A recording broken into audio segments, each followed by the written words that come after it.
I really am eager to hear Terry Baker, again, CEO of SAF, speak about our long productive relationship that we've had with SAF. So Terry, please take it away. Absolutely. Thank you so much, Jamie. I won't take too much of your time, but excited to be here for the beginning of this webinar because, it is that amazing relationship that we've had with the Forest History Society over many years. To be able to have our archive located there at the Forest History Society and just the relationship, the reality that as an organization that has had the long history that SAF has had, each generation, each iteration of SAF stands on the shoulders of those who come before us. So being able to have that history there, have it available to folks, is really great to study how we've come to where we are and also gives us a space to look to where we're going. This is going to be a great webinar and a great discussion with Char. We were honored that he was willing to find some time in his very busy schedule to help us put together this anniversary book. And also look at it like, a little bit differently than other anniversary books. The thought of, let's talk about where things are and where they're going. We have obviously a well-chronicled history at the Forest History Society, and we have previous, our centennial anniversary book and things of that nature. But what does it look like for us as an organization to really plot a path forward? What are thought leaders thinking about in the way of who the professionals are in the world of forestry and natural resources, and where are we going from here? And so that was just a huge impetus for us, reaching out to Char, being creative with reaching out to potential authors, and just being thoughtful about that next stage in our history and who's going to be writing those stories going forward from here. And so just a huge honor to have SAF be the one that Forest History Society kicks off its Giving Day campaign with, and looking forward to the eyes that this brings to our 125th anniversary book as well. Really just excited about celebrating this big anniversary for SAF and telling the stories of our professionals and connecting people to this profession. That is a big part of who we are and what we're here to do. And if you haven't had a chance to look at some of our social media or our SAF store, we are in the midst of our Thank a Forester campaign. And I think it's just one of those ways we find some fun avenues to just share who we are and what we do and how our work provides so much to people's everyday lives, be it egg cartons or toilet paper or baseball, maple syrup or whatever you can think of, or just peace walking in the woods. So we are truly excited about that and helping to raise that connection and awareness of forestry. And I think this webinar will be a huge part of that. So again, thanks for the invitation. Thanks for showcasing SAF. Char, thank you for all your energy and your continued support of our work. And everyone have a great webinar on that connection between SAF and the Forest History Society. Thanks so much for having me. Terry, thanks so much. Today's talk is part of our lecture series, Conversations in Forest History. Our guest today is Char Miller. Char is the W.M. Keck Professor of Environmental Analysis and History at Pomona College, and he's the editor of the new book, Our Forests, Our Future, Honoring the Past, Engaging the Present, and Leading to the Future, which you can order now from the Society of American Foresters. And with that, Char, I'm going to turn things over to you. Thank you to all of you who are here, to Terry for his support of this project, which I'll talk about in a moment, and to the Forest History Society, which in many respects has been my home archive for about 30 years. And I want to start, I've got two pitches today, one of which is to talk about Giving Day on the one hand, because I'm an emeritus director of FHS, and also to talk about the book that Terry nicely described, and I will sort of dig into that description in a lot of different ways. But there are a couple of reasons why I've been so supportive and unabashedly supportive of FHS. And the first of which is as Jamie mentioned, it is the archive of conservation and forest history in the United States, and frankly, in many respects, globally. That's signified in part by the 60-year-long relationship with SAF. And as I was telling Terry before we opened up the floor, there in the early discussions around SAF's collection coming to the very new FHS, it was clear that from FHS's point of view, that collection, which would then at that point be the largest in its repository, made the repository a repository. And for SAF, the benefit is that a second party, a third party, is basically preserving its past and making that past accessible to anyone. a point that is hugely important in terms of how libraries function or ought to function. But this is not the only collection that you can look at if you were to come to Durham. There are wonderful documentation. In fact, the largest collection, I believe, is American Forest, which is about to celebrate its 150th year. The Weyerhaeuser Company. There's also an amazing collection from the U.S. Forest Service, and whatever that agency's political future, its rich archival resources remain unimpaired, ready to be explored. The second reason why I'm a big fan is in part because I bother the folks at FAH all the time, and they're remarkable in the speed with which they reply. Lauren Bissonnette, Eben Lieben, and Jamie. It's a joy to work with Tanya Munz, who's now the fifth president of FHS. And what this organization does, and this webinar is part of that process, is not just to store this data, but to really bring in faculty and researchers and activists of one kind or another, and a lot of SAF members to speak before these webinars, to bring this material out to the public in ways that 10 years ago wasn't possible. So we're in a really sweet spot. As Jamie said, the matching grant, the challenge ends on June 30th. So take this opportunity. I urge you to donate once and make twice the difference. Cool line. And know that your gift will ensure FHS's future commitments to preserving our collective past. So that's why it matters. And now I want to talk a bit about why I think this book matters, Our Forests, Our Future. Every book is of its time. It's conceived at one moment, it goes through the process of development, and ultimately is published. And in that arc of time, in this case, it's 2.5 years from when I signed a contract with SAF in February of 2023, and the book was produced in 24, really now in 25. But the world that we described then as a future based on that present in February of 2023 has changed a lot.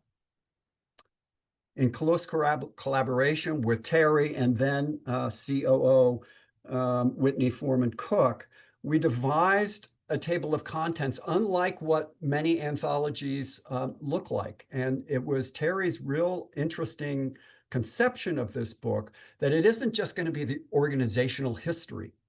It's actually going to be thinking about that future that its members are working on, not just within the organization itself, but in affiliation with other folks in their day jobs for a federal or state or local agency, and the collaborative efforts with nonprofits and tribal authorities and others. I thought it was a really bold move, and it sort of shaped how I started to think about who might write and the kind of issues that we might focus on. One set of which had to do, as Terry also mentioned, is that we were looking for subjects, themes, that were predicated on sort of the historic commitments of the organization on the one hand, but that had evolved over time. And the first 4 chapters I want to talk about, they're not necessarily contiguous in the book, but they were the first 4 that I was thinking about that were places where we could see massive changes in terms of how we once thought about our forest and that future, and the ways in which the organization and its membership were working in the present day. So the first person I reached out to was the late Don Bragg, now the late Don Bragg, a brilliant Forest Service researcher. And I reached out to him because I wanted a piece about research itself. And how did we come to think about it in Don's area of the Southern Pinelands? How did we come to think about it, and where are we going? It's a way to think outside of his position then in the Forest Service. He was also an editor for the Journal of Forestry, so he had deep connections into the organization itself. And his is a beautiful analysis of the science, technology, and policies that have shaped the region's pineries on the one hand, but our conception of them on the other. The second person I wanted to reach out to has also been very active in SAF and is also a Forest Service researcher. Brett Butler is not only a prolific writer, and he's in the Journal of Forestry, I think every other issue, or so it seems. But what he writes about and what he has really centered the organization and his own agency to thinking about are the 89% of those the sort of small family forest owners who own upwards of 89% of the nation's forest lands. And much of SAF's work in the beginning was with the Forest Service and the Forest Service with SAF. I mean, they were co-organized roughly at the same time. But this was a different way to think about it. And Brett's piece really helps push this dialogue in a way that I found really compelling, because it opens up a conversation that is really ever more important in the future of land management in the United States. The third person, who I think was also a Forest Service researcher, Stephen Fillmore, who Stephen Pine recommended as someone who is doing really good work on sort of thinking out theoretically and also narratively about fire and fire management, has written a beautiful essay from his perspective as somebody in the field, but who has also thought deeply about what that field looks like now, what it looked like in the past, and where he thinks much of the work needs to go into the future. It's really a must read, as are many of these essays that I'm talking about. And the fourth subject, which, as Jamie knows well, that has been at the heart of SAF's work, is around a question of who's a forester. And that question is actually totally tied into, if a forester is X, Y, or Z, how do they get educated to be that X, Y, or Z? And as we've been working on a book about Yale School of the Environment and digging into that question over the last 125 years, it is such a central issue for SAF. But it turns out that means it's a central issue for all natural resource academic centers or schools of the environment, because these things have been moving and shifting across time. And how do you pay attention to that? Terry Sherrick from Michigan Tech and a couple of his colleagues put together both a sort of sweet history of this process, and then really looked at the curricular and pedagogical changes that have occurred most recently and what they seem to point to. So here's some of the images that come from those pieces. The top one is from Don Bragg. The one on the right is family forest ownership in the United States. And just look at the Mississippi East, the intensity of that ownership. From Brett Butler's piece. On the left is the August Complex fire that Steve Fillmore took and is in his chapter. And on the right, Michigan Tech students learning, getting their feet wet quite literally, but also in the process of learning that field work in education, which was crucial from the very beginning of any school of forestry and or natural resources, remains a central element of that educational process. But there were other ways by which this book seems to confirm a lot of other issues that we've been encountering in forest and conservation history. And that's been the really steep growth of a much more collaborative approach to land management. If you're going to think about landscape management, you're going to be crossing boundaries, jurisdictions, boundaries, agencies, private ownership, large, small, and the like.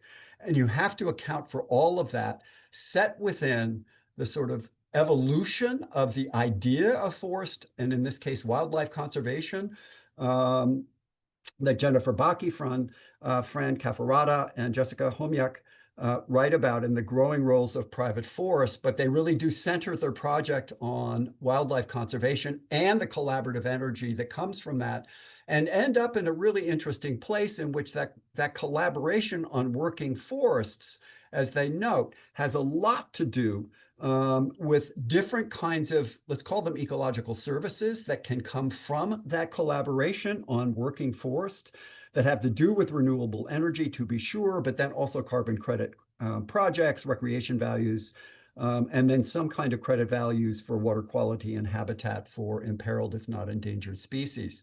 It's a really smart essay that sort of does this from the private view, or private land ownership, that also suggests an increasingly way in which many of these collaborations, which necessarily are engaged with federal agencies, do not depend upon them. It's an intriguing way to think about it. And One of the other people I went to was Brian Kittler, who I knew earlier on from the Pinchot Institute for Conservation, who's now at American Forests, who has also been working on climate collaboration across vast scales. That requires, as he says, a generational commitment to expand the field of forestry with a focus on adaptation and resilience. And the sort of key line there is the only viable path forward is together, which reinforces the notion that the work that's being done inside of SAF and with its allied partners, with the agencies and the like, really is pulling together this notion that you can't succeed if you're only thinking about one mission and one obligation and one group that will benefit from the work that you're doing. That sort of cross-conversation, cross-sector conversation then becomes picked up in a series of chapters that I'm articulating here as making the invisible visible, that were designed to do exactly that, to sort of surface what we believe to be hidden histories that needed airing in a way that if we're going to collaborate, we better know with whom we are collaborating and what their histories are that may make that collaboration a more complicated issue because of things that have happened in the past. It was an easy call to reach out to Rachel Klein, an historian who used to be with the Forest Service, on whose dissertation committee I sat at the University of New Hampshire. A really great dissertation that will become a really intriguing book. And she wrote a sort of synthetic piece for this, looking at the hitherto unseen role of women in the growth and development of conservation forestry or the conservation forestry movements, a dynamic history that she, in her previous work for the Forest Service, had folded into that agency's beautiful women's history website that has since been erased. The other set of issues that emerged out of this from Karen Fernholz and Eliza Meyer's probe of U.S. forest policy history argues that past, whether it's the Homestead Act, and here you see Indian Land for Sale, a DOI advertisement in 1911, and it was ineluctably tied together with two such things, two historic issues, one of which is the dispossession of Native nations, and secondly, the post-Reconstruction failure to provide promised land to African Americans. That much of forest policy depended on that process, both in the South and obviously across the nation in terms of indigenous societies. And the argument is we can't really pursue changes in these policies without acknowledging that and taking a moment to sort of figure out how not to replicate the patterns that those things produced in political culture. What makes tribal forestry unique is the title of an Adrian Leighton, Cody DeSotel, and Jim Durgalo, among others, chapter that does two things really, really well. The first of which is a stark assessment of the disruption that disease, dispossession, and death brought to Native nations, Native America, with a countervailing argument, a counter-narrative of tribal resilience, a federal legislation that ultimately foregrounded Indian self-determination, as the name of the act is called, and a slow adoption of co-management initiatives on national forests and national parks. The two are in relationship to one another, obviously, that one of the reasons why we ultimately get to co-management, and that's a growing concern, is that it is a rebuttal of the dispossession. It is a rebuttal of the silencing, and it's a rebuttal of earlier generations' exploitation of those resources that necessarily needs to be corrected. And the final history, hidden history, and here I credit particularly Terry Baker for really pursuing this as an essential piece of SAF's concerns and also of the broader nations, is a piece by Donna Sinclair and Jasmine Brown called Diversity and Inclusion in Forestry and the SAF. It lays out another long history of and ongoing efforts to expand what constitutes a forester. Who is a forester? What do they look like? What is the work that they do? And how do we represent them in SAF and in the broader forestry world? In retrospect, Terry, who has done so much to advance these initiatives in the profession, could not have anticipated what I would call a faux debate around DEI that has occurred since then. I'm just thankful that this essay was written as well as it was and as forcefully as it can be read now, because I think it's a conversation that we must continue to have. What's also intriguing about all of these particular chapters is that taken together, they offer a sobering, if not chilling, insight into the assumptions nearly every single one of them makes about how to achieve their proposed future conditions. Everybody followed that notion that you need to write not just about the past, but sort of what the future is. But there were presumptions embedded within their responses, presumptions that I think are important to lay out. One of which is there are certain guardrails, such as the rule of law, judicial oversight, legislative prerogatives, and sustained federal funding. These things were presumed essential to increase biodiversity, to enhance tribal authority, to devise better land, water, and fire management stewardship, really, and build more diverse and equitable workforces and communities wherever our forests are found and whoever manages them. Our forests, our future then, is an artifact of this moment and offers an accounting of some of what have happened since January 20th.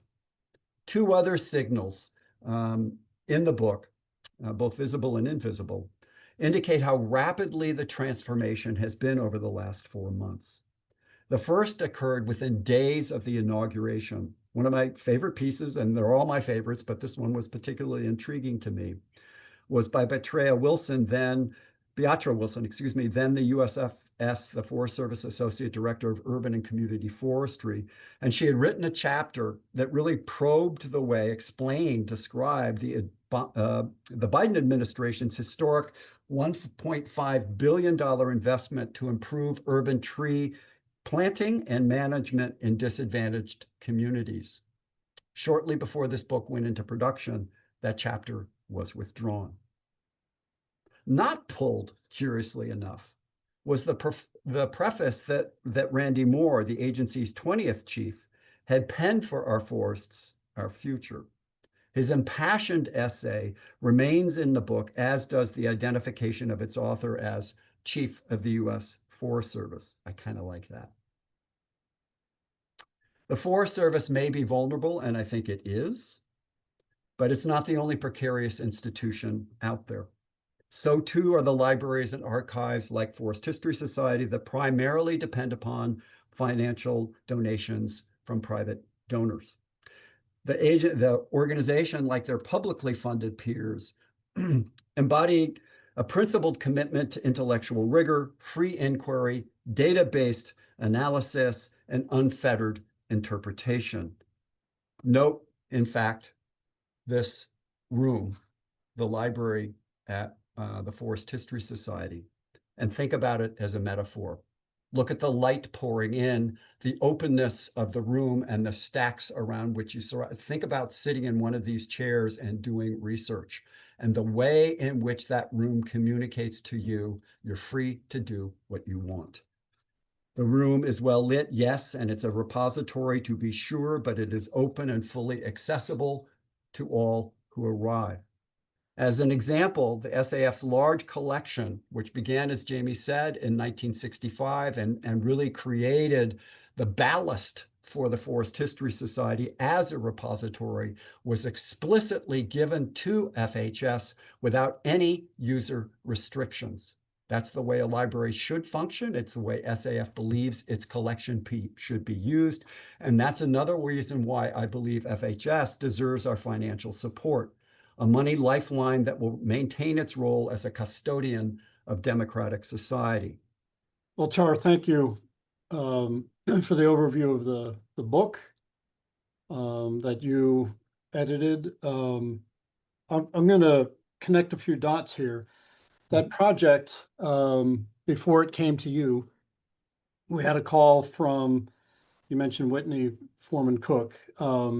She and I had collaborated on a book on we were two of, I think, 4, maybe 5 authors on the National Association of State Foresters book. And when this project came up at SAF, she contacted me and we had a conversation, and I knew without hesitation that you were the right person to take the lead on it. And the point being that SAF and FHS are connected in so many ways like that. Yeah, that collection that resides here is sits alongside the American, what was, when we first started, 1966, American Forestry Association, now American Forests, and then the Weyerhaeuser Company.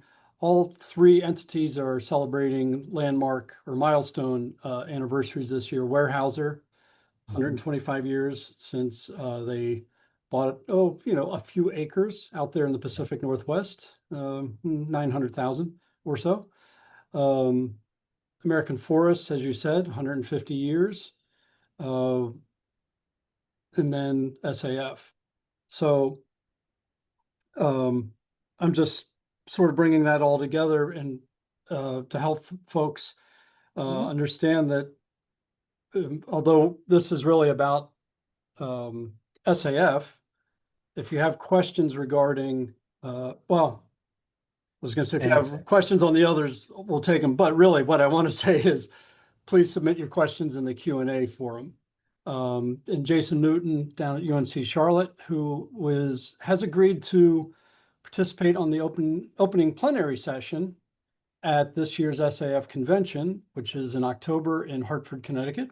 Registration is open now.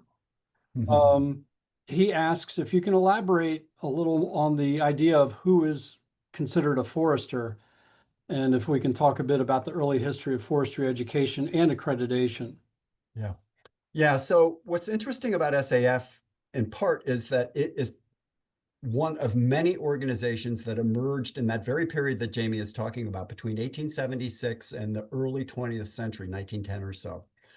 All of them were like my organizations in the history profession, the American Historical Association, the American Chemical Society, all these sort of expertise-driven organizations that were emerging in that 25, 30-year period.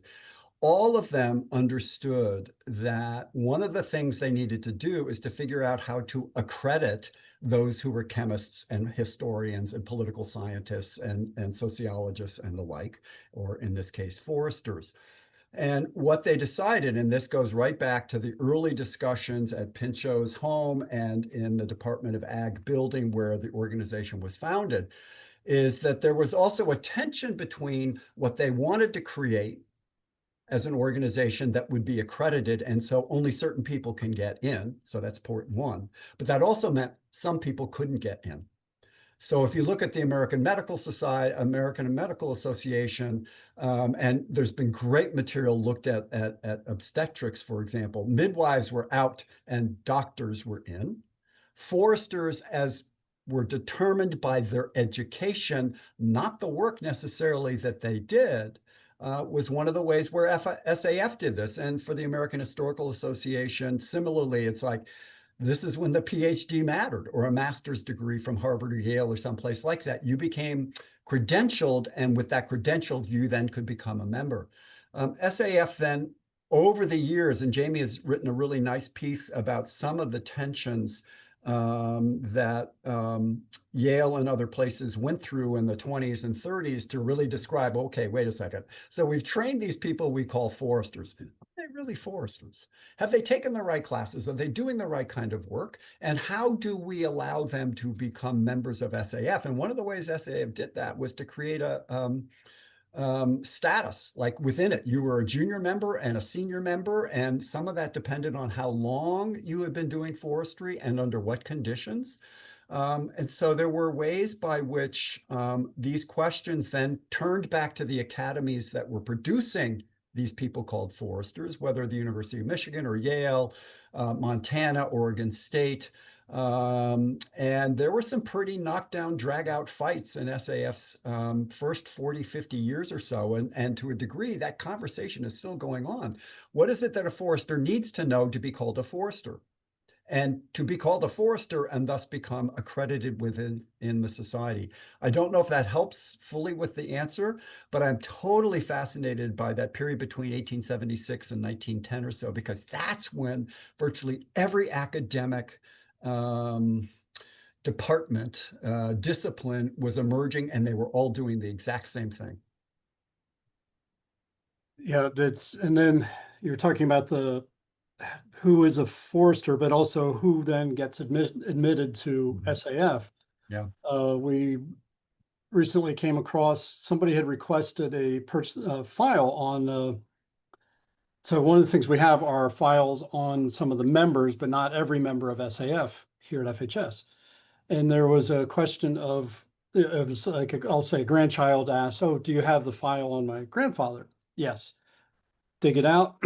And this gentleman had graduated from Yale in late 1920s, early 1930s, but didn't join the Forest Service, didn't join a state service, did not go into public forestry. He was working in private industry, applies for membership in SAF. And they said, back then a committee voted on whether you got in or not, made the recommendations, and he got the thumbs down. Why? Because he was not fitting their definition of a forester, somebody working in the woods. He was in private industry, but still applying everything, all that knowledge accumulated through schooling.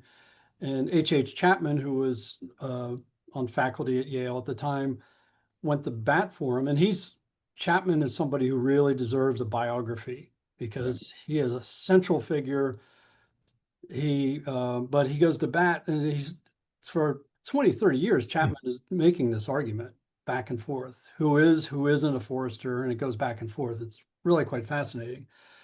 And you're right. It's a discussion we still have. You and I are both members of SAF, but we're never going to be full members because we don't have the forester's education. So yeah, we're proud members, and we appreciate that they turn to us for our expertise. And that's one of the things I also admire, is the constant weaving or willingness to work with others outside of their particular area of expertise. I'm going to ask a question that you don't have to answer, but I think it's on a lot of people's minds. And it's from Karen Bennett.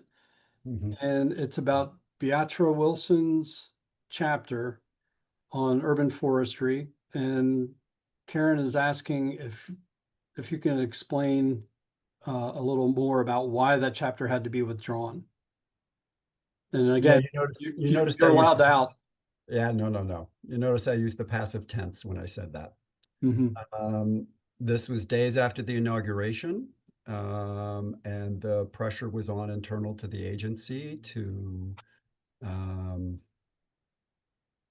align with what the new administration wanted to talk about. And what it did not want to talk about was President Biden's massive investment and the success of that investment in places like Atlanta, Birmingham, and other places.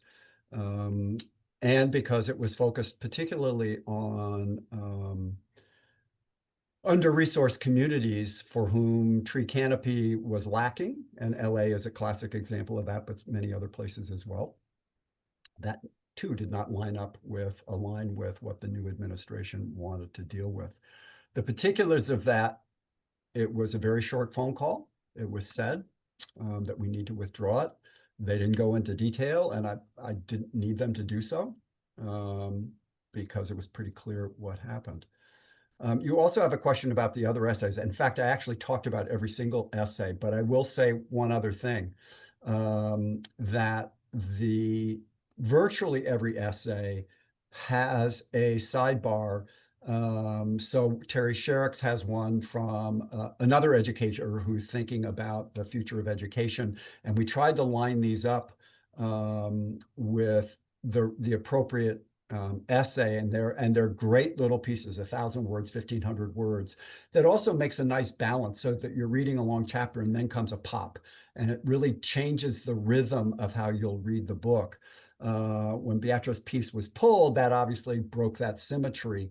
And it's disappointing on lots of levels, but you know, it's been a joy to work on the project. My colleagues who wrote for it were really jumped at the chance to do this kind of work because they could see in 23, 24, when the pieces started to come in, that there was a chance here to really do something very unusual, because this is not really about the organization's history. I write, let's call it an introduction or a chapter. It's called Origin Stories, and I really basically track the history of the organization. But that's sort of an overview, and then the chapters go off in all these other directions, as I mentioned, and brilliantly so. So I'm thrilled by what we were able to produce. I wish we could have had more, but that's, you know, the nature of these projects. Yeah. Bill Banzif says the Forest Health and Productivity Task Force report of the middle 1990s was a very forward look at what forestry could and should be. Interestingly, its publication was denied by the council. He asks if is there a chance it could be resurrected? Is this something that you're familiar with? And I kind of know about it, but I don't know enough to say. I think part of what Bill is suggesting, though, and I do like it, is at some point what was controversial isn't any longer. And maybe there's a different route by which this could be made public, or if it's donated to Forest History Society, it suddenly becomes part of the record, which archives do, right? And then becomes something that many others could look at. I don't know the context, Bill, and maybe you could give us a note telling us that part of it, but you know, there's enough record of these kinds of things emerging at various points and not getting into the light of day. And I go back to this brilliant photograph of the library. To my mind, fair, open discussion is absolutely essential if we're going to maintain a democracy. And here's a document that seems to me to be really a live issue. And if you're still thinking it's progressive, that tells us a lot, Bill, about what hasn't happened. yeah. Cheryl Franceschi, I think it is. She asked a question, and it's not entirely clear to me, but what I am going to do is sort of reframe it. Okay. So she asks, she's a filmmaker first and foremost. So Great. let's start there. And I will say that she's done one film on Fred Besley, who was the Yeah. longtime state forester of Maryland. You and I are familiar with him because he was a Yale grad. And a new film called Forest Her, the next wave of conservation. But she's asking, what's the best research approach to finding technical forestry training for indie documentary filmmakers? And again, I'm not entirely clear what she's asking, but let's talk a little bit about forestry training and if you can, the chapter in the book on education. I know you brought it up, but I'm wondering if you can elaborate a bit more on that. I will say that FHS has an extensive video archive. Yeah. And Cheryl actually has reached out to us and has licensed material from us. We've licensed material to Ken Burns. Of course, we distribute the documentary film The Greatest Good, made for the centennial of the U.S. Forest Service. Brilliant Made film. other documentaries as well. One on Carl Schenck and the beginnings of forestry in America. So shameless plug, but why not? But let's talk a little bit about the origins of forestry education and what readers might find in the book. Yeah. So her question, though, it seems to me, is like right of this moment, like how can she, I presume, gain that knowledge? And I think there are ways in which the book can help, because I think it gives you this big picture understanding of how forestry has evolved over time, what forest management looks like, why collaboration seems to be this driving engine. Regardless of the political landscape, it still seems to be moving along because of its own momentum across sector, across landscape scale, size, region, biozone. It's kind of amazing that way. And I think the authors in the book, those who really are focused on this, do a really great job of it. And I would say that sort of where we are at this moment with forest education, broadly conceived, is, and you can see this in the renaming of virtually every one of the one-time schools of forestry in the United States, when they add on natural resources and then add on the environment and start to jumble the names in a way, trying to capture the moment on the one hand, but also what the real work is. And just as collaboration on the ground is this really interesting dovetailing of multiple interests, if you look at these schools and what they offer in terms of their curricula, it's all interdisciplinary. They are drawing off of virtually every discipline that a university might hold, and that was true for Yale back in the day. But it has really accelerated in the last 20 to 30 years or so, and that's one of the arguments that Terry makes. To be a forester today requires you to know not just silviculture, that is the world of trees, but the habitats in which those trees exist, from soil to climate. It requires you to know other ways of thinking about that structure, cultural, political, social, tribal, because you can't do that work without knowing it. And I think the younger folks and older folks who are coming out of these forestry schools have a level of knowledge and a depth of knowledge and a width of knowledge that is maybe what they wanted back in the day when the first schools were started, but they didn't have the resources to do that in quite the same ways that we can now. And I am deeply impressed with that level of education in the same way that I see it in places that are not forestry driven, like my college. I mean, the driving engine of an academic institution, particularly a liberal arts college, is not the disciplines, it's the interdisciplinarity of the people who are teaching and working and writing. And that's become a touchstone across the American educational environment. And it's a really exciting one, which is why Terry's piece is so good and captures a lot of that momentum. Bill Bance of Wade back in. So to refresh, he said in the mid 1990s, there was a report issued on what forestry could and should be. Apparently that report was suppressed or just not published. I don't want to overstate, but he came back in to say that the report recommended ecosystem management at a landscape scale. However, the potential violation of property rights was very controversial. Right, right. Yeah, so I would say, I would get that report if you have a copy to FHS. But I would also say that some of that controversy, if it was a controversy back in the day, has faded in front of forest fires. The fires pay no attention to property lines. And whether you're Sierra Pacific or the Sierra National Forest or small family owners in the Sierras or anywhere, your property and its defense, effectively, its protection and or the use of prescribed fire definitely depends on the fact that you must collaborate across these sectors with tribal authorities and others.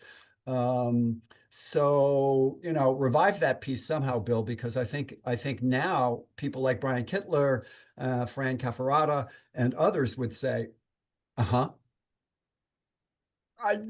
happened in the 90s happened in the 90s. 30 years later, we're beyond that now. But it's really important to understand that they weren't beyond it then, and what the driver forces are in that process. So, I think there's a lot, and let's keep going because this is great. But I do want to thank folks who've been contributing to FHS. It is, as I said, one of the places that I routinely donate to, in part because it supports my work, but I know all of these young historians and others who come, and I want it to continue for them in ways that it has been proved amazingly fruitful for me. And thank you for your support, and it's been ongoing in many ways for decades, including what you're doing today. Tammy Cushing points out that extension is a great way to learn technical info about the need of a degree, and it's communicated. That information is shared and communicated at a level that the non-technical person can understand it. And she's right, and that's a very valuable part of what foresters do and contribute. Just a reminder, folks, that you can put your questions in the Q&A forum. Scott Wallinger, also a former board member, and he shared a comment, an observation, which is in Spain, Portugal, and Brazil, foresters are forest engineers. Yeah. Strong background in timber extraction. In the 1960s, forestry was essentially timber stand silviculture. It's evolved to the broader field of ecosystem management. To go back to the roots, Cornell had the first bachelor's program in forestry. 1898 is established by Bernard Furneaux, who at Cornell had established the Forestry Club, which predates SAF, and started the journal, or a journal that would be absorbed by SAF. So he's kind of often forgotten as one of the founders of American forestry. But I bring him into this conversation because that was the degree you earned at Cornell, was forest engineer, probably rooted in his having trained in Germany before emigrating here. So I think what Scott is talking about really encapsulates the changes just over the last 60 years or so in forestry. That shift from timber first to ecosystem management, ecosystem services. Yeah. And let me give a shout out to Scott, because years ago, Jamie and I co-authored a piece about these early educational institutions that opened up with a quote and closed with a quote from Scott, talking about in the 90s and probably late 90s, some of the tensions that were erupting that we then went back and looked at sort of the origins of this 1990s discussions 100 years earlier. So it's fun to have him on the call. It is. Hugh Canham, I'm going to try. Actually, Hugh, I'm going to ask you to resubmit your question because it's a little confusing to me. So take a minute and reread it, and then we'll try and address it. Karen Bennett comes in again with, she's asking for our citation. Karen, we'll have that in a follow-up email. Thank you, though. One of the great honors and privileges I've had over for me, more than 30 years as well, has been working with Char. And we've collaborated on a number of pieces and continue to do so. So, but yeah, is the piece that you're referencing, was that for SAF, for the journal? Yeah, I think that's right. I think that's right. Yeah. It was, I think we did it for the centennial. I edited, guest edited that journal, and I think 04, 05, somewhere in that neighborhood. Yeah, we did. We worked on something for 2000, and we worked on something for 2005. So I think you're right. I want to thank William Worrell for providing a link to forest landowners, professionals, and youth who, Extension does work with them. Right. You can find that over in the webinar chat, the 4H, so the number 4, the letter H, 4H, forestryinvitational.org. Hugh hasn't resubmitted, so let's try and decipher what he was asking. He asks, what are your thoughts on how organizations hire people to do a variety of forest related, I willed this question into existence. Hugh is come back in with some public agencies and private nonprofits I have encountered have graduates from environmental programs who lack the depth of knowledge that comes from an accredited forestry program. It seems we have a big job to educate them. I can't speak to that. We at FHS don't do boots on the ground work. We are nonpartisan, non-advocacy library and archive. One of the things we might do is acquire publications regarding these topics. But, you know, maybe, Char, I don't know if you want to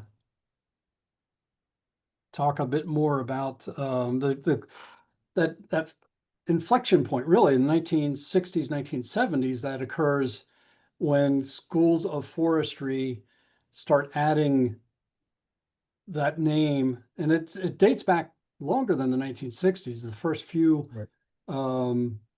started in the 1950s, but by the 1960s, definitely 1970s, it's happening across the board where they're becoming departments of natural resources or schools of forestry and fill in the blank, you know, environmental sciences or what have you. So let's take a minute and talk about how that then affected how foresters and those in education were talking about themselves. And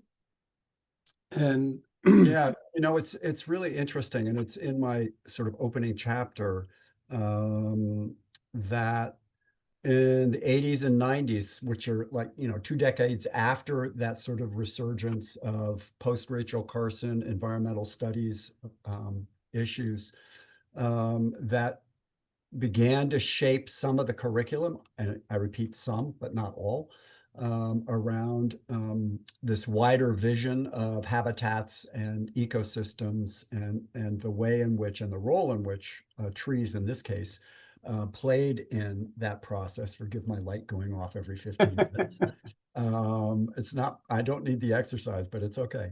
And if you look at the 80s and 90s, SAF is also sort of vibrating with these same kinds of issues, right? All of a sudden, these folks are either joining the organization or they're not, and they're going to the Ecological Society of America, even though they could also have joined SAF.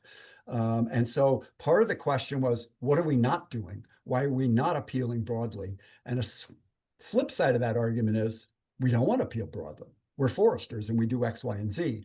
And if they go off to rangeland management, or they go off to ESA, or they go off to name your organization that sort of emerged over time, and there was worries about that, both in terms of what was acceptable and what was not, or who was acceptable and who was not. But as Rachel Klein points out, as Donna Sinclair and Jasmine Brown point out, even the asking of that question also precludes, in some cases, gender and race and ethnicity that SAF has worked hard to resolve. And again, as I want to shout out to Terry, he's been really good at this work, really important work. But it doesn't mean the controversies aren't there. It just means you're trying to resolve them in some fashion.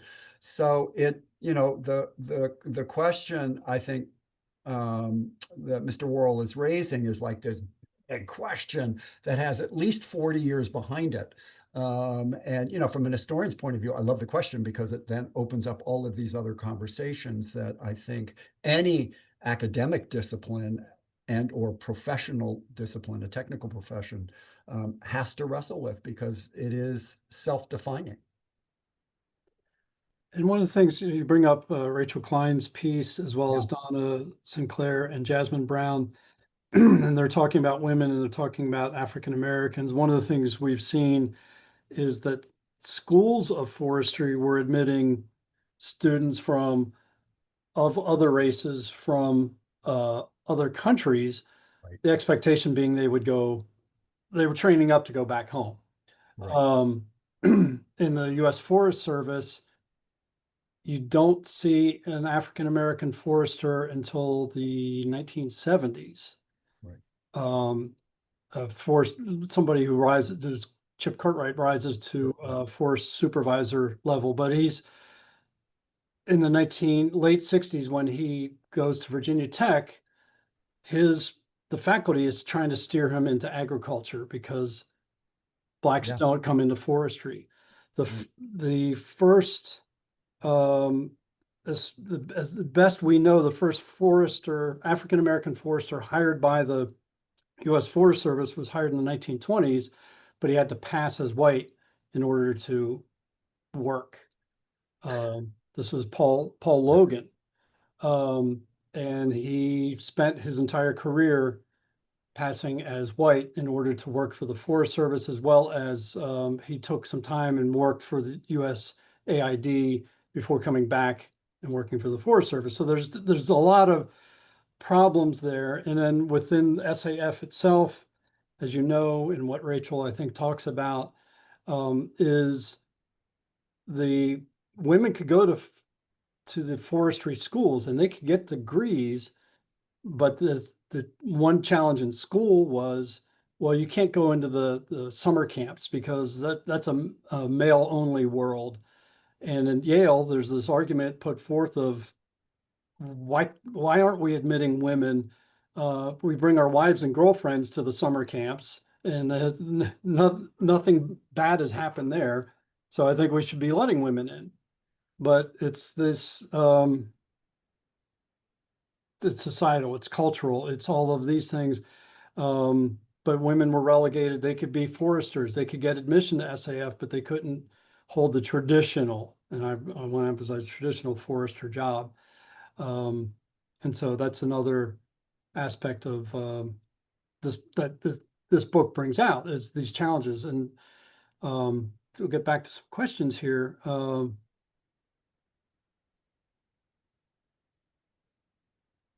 Let's see. Steve Hatlin has a fabulous line. I don't know if everybody's seen it in the chat. When I was at Berkeley in the 1960s, we had a definition of a forester as a custodian of money on the stump. Yeah. Yeah. I mean, that's brilliant. Yeah, there's actually, wow, we could actually spend the rest of the afternoon going on about this. But I think what I'm going to do is circle back to the beginning, which was, we opened with a question from Jason Newton. And he asks if there, in the book, are there any chapters on the forestry units that served during World War I and World War II? There isn't, but I would recommend highly the book Jamie did, The Greatest Good, which came out in 2005, because he does exactly that kind of work. There's a whole section on the forestry units in World War I and in II, if I'm remembering correctly. Jamie and I, Rachel Klein and Mark Ashton, have a co-authored book about the Yale School of the Environment, and there's sections in there about forestry units in both world wars, many of whom came out of Yale and or were officered by Yale grads, and people like Henry Graves, William B. Greeley, who are also members of the Forest Service and chiefs, actually, those two. There's a kind of incestuous relationship between Yale, SAF, and the Forest Service, and therefore the military in both wars.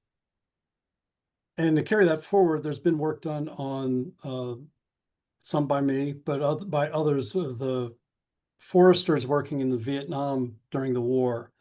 And there was a tension there between foresters who were sent by the U.S. Forest Service under the Hearts and Minds program, to go out into the hinterlands and work with the Montagnards and others to establish lumber mills and learn good forestry techniques, as well as milling. The idea being that if they can establish themselves, it's an economic model, but if forestry can uplift in that way. And then in that, Jay Craven was one of the foresters who went, and he has a published memoir on this about his life, because he rose to be regional forester, either an 8 or 9, but and then went higher. But he spent more than a year in Vietnam, visited every province, and so he talks about that. But at the same time, he's there trying to get these programs, a mill up and running. And coincidentally, side note, he said one of his best employees turned out to be with the Viet Cong, one of his hardest working employees. But he's doing that at the same time. Forest Service researchers are seeing if they can use napalm to burn down the jungle and expose the Ho Chi Minh Trail. So sometimes foresters are at cross purposes. And this is an example of that, where you also have that playing out at the same time here in the United States with the use of spraying DDT and other herbicides and pesticides at the so there's a lot of, it's not, foresters and SAF are not monolithic in their thinking. This is one of the great things about the book that is brought forward, the challenges and again, this is not an exhaustive history of SAF, but these are all touched on. So I'll ask you, Char, if you want to weigh in a little bit about the challenges, a few of the tensions of the past, one or two things, and then you and I should never prognosticate. We're historians. However, the focus of the book is the past and then looking ahead to the future. If you could talk about, if anyone any of your authors, contributors, touch on some of those tensions that we may be facing. I mean, you did open with that, but let's project 4 or 8 years ahead. Where might the tensions then be? Well, I think one of the things that, and as I mentioned towards the close, that the presumptions in 2024 about how a future they were imagining could be reached depended upon certain kinds of, call them guardrails, whatever, that don't exist at the moment, or certainly are in a shambles at the moment. I had a very similar kind of thing, and I've talked to Jamie about this. In 2006, I think I gave a talk that FHS sponsored at Duke with the snappy title of, because it was 2006, will the Forest Service celebrate its bicentennial? Question mark. I think that question mark becomes even more vivid right at the moment. We'll see. That's to be determined. But I recently went back and reread that speech that has appeared in various places with some revisions over time. And the Smoking Newswire sort of was interested in a kind of, how would I respond? And I said, well, the piece is pretty quaint at the moment. It has a set of assumptions that I could not make today, because I thought evolution would follow certain paths, whether it's like New Zealand or Canada, whether it devolves in ways that were both to the states or in some other mechanism, all of which depended upon congressional and judicial and executive branch oversight, with all sorts of stakeholders participating in this process. This happened in Canada, New Zealand, and elsewhere. All of that's off the table now. And so I think of the piece, like the book in some ways, as an artifact of where one was thinking about what was going to be a future. And then that future gets shifted in a way that you can't yet quite determine. So that's why we shouldn't prognosticate. And besides, that's what historians, we look back, we don't look forward, except this book really does both things simultaneously, which I actually love about it. That people took it really seriously to think about the way in which contemporary forest policy, as an example, is predicated on choices made by earlier generations that shaped the conditions of forest policy today. It didn't give them a veto, it gave them a vote, and that's still the case. It was true for, and is true for, women. It's true for sort of diversifying workforces and communities of one form or another. All of that is in contention, to be sure. But each of these essays read alone, I think, speaks to us in ways that really is dependent upon a kind of tripartite vision, one of which is about a past, one of which is about the place that you occupy in the thing we call the present, and the other is the present turning towards some future place that we call the future, and trying to mediate between those three moments, which, as most of them ultimately decide, like they're all one moment.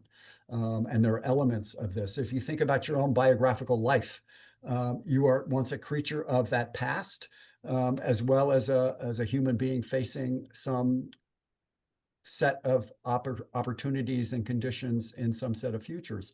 And we can't leave that. And I think that's true for society. So what I love about the book is its ability to articulate, as people who are engaged with the SAF, people who are inside it and outside it, but working on issues that, as Terry laid out, are really crucial to the broader nation, but also happen to be lodged in the issues that SAF is wrestling with. And we'll finish on that note. Char, thank you so much. My pleasure. Thank you. Thank you all so much. This was great.